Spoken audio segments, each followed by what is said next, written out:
Hello everyone, कैसे हो आप सब। सबसे पहले तो अगर आप चैनल पर नए हो तो चैनल को सब्सक्राइब जरूर करें। आज का टॉपिक है हमारा पंडित विष्णु दिगंबर पलुस्कर, जो आपका 11th क्लास का टॉपिक है। पंडित विष्णु नारायण भातखंडे और तानसेन मैं करवा चुका हूँ। इनका जीवन परिचय और संगीत में योगदान ये आपके सिलेबस में 3 है। ठीक है, तो आज हम पंडित विष्णु दिगंबर पलुस्कर जी का पढ़ेंगे, जीवन परिचय और संगीत में योगदान। तो वीडियो को अंत तक जरूर देखना। बिल्कुल इजी नोट्स तैयार किए मैंने आपके लिए।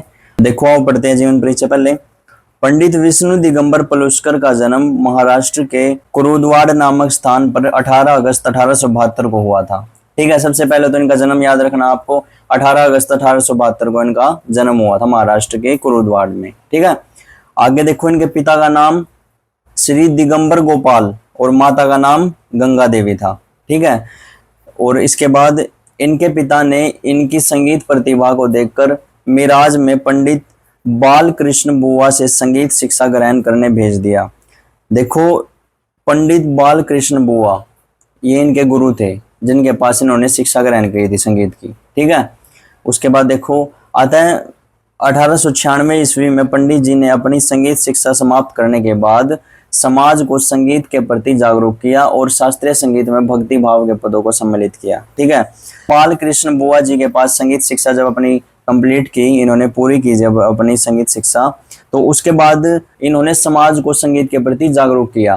ठीक है, और जो संगीत में जो है भक्ति भावना को इंक्लूड किया, इन्होंने भक्ति भाव के पदों को सम्मिलित किया। ठीक है, उसके बाद 21 अगस्त 1931 को महाराष्ट्र के मिराज जगह का नाम है, महाराष्ट्र में है, इनका निधन हो गया। देखो ये बिल्कुल शॉर्ट तरीके से मैंने आपको जीवन परिचय बताया, बिल्कुल इजी है। देखो स्टार्टिंग में जन्म लिखना है और फिर माता पिता का नाम, फिर इनके गुरु पंडित बालकृष्ण बुआ जी थे, फिर उसके बाद इन्होंने संगीत के प्रति समाज को जागरूक किया, भक्ति भाव के पदों को सम्मिलित किया उसमें, उसके बाद इनकी मृत्यु लिख देनी है आपने। ठीक है, कहीं नहीं मिलेंगे आपको नोट्स ही। आगे देखो संगीत में योगदान, देखो ये भी बिल्कुल इसी तरीके से बताऊंगा। देखो इन्होंने संगीत की सामूहिक शिक्षा दिलवाने के उद्देश्य से वर्ष 1901 में लाहौर में सर्वप्रथम गंधर्व महाविद्यालय की स्थापना की।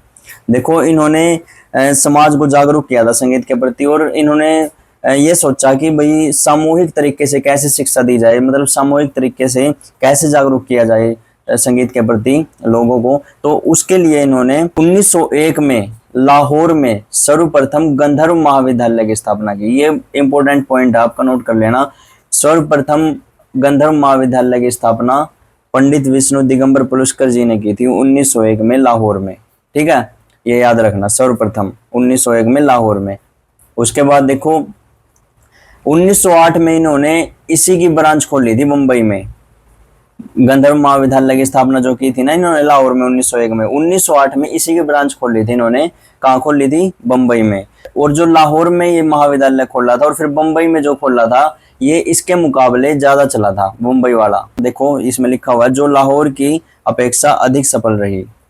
इनकी जो शाखा खोल ली थी इन्होंने, ब्रांच खोल ली थी, वो लाहौर की अपेक्षा अधिक सफल रही। आगे देखो नेक्स्ट पॉइंट है, वर्ष 1925 में इन्होंने अहमदाबाद में एक संगीत अधिवेशन किया। ठीक है, ये भी नोट कर लेना। उसके बाद पंडित जी ने वर्ष 1909 में संगीतामृत प्रवाह नामक एक संगीत पत्रिका का भी संपादन आरंभ किया। कौन सी पत्रिका का संपादन किया था इन्होंने? संगीतामृत प्रवाह। ठीक है, याद रखना ये भी।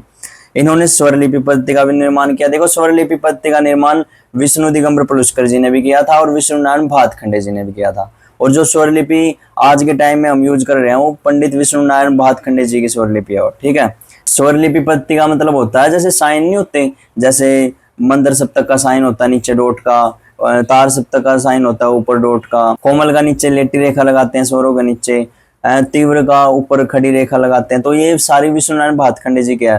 ताल के लिए सम का क्रॉस का साइन होता है जो, वो ये स्वरलिपि के अंदर आते हैं सारे साइन जो यूज होते हैं। पंडित विष्णु दिगंबर पलुस्कर जी के साइन अलग थे, वो मैं आपको फिर कभी अलग वीडियो में बताऊंगा इनकी स्वरलिपि में डिफरेंस। आगे बढ़ते हैं।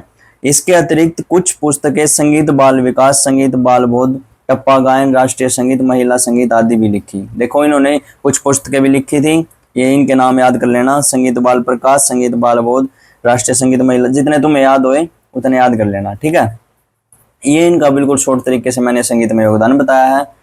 उम्मीद आपको समझ में आ गया होगा। अगर फिर भी कोई डाउट रहता है तो आप कमेंट करके पूछ सकते हो। ठीक है। अगर वीडियो अच्छी लगे तो लाइक शेयर और कमेंट जरूर करना। Okay, thank you.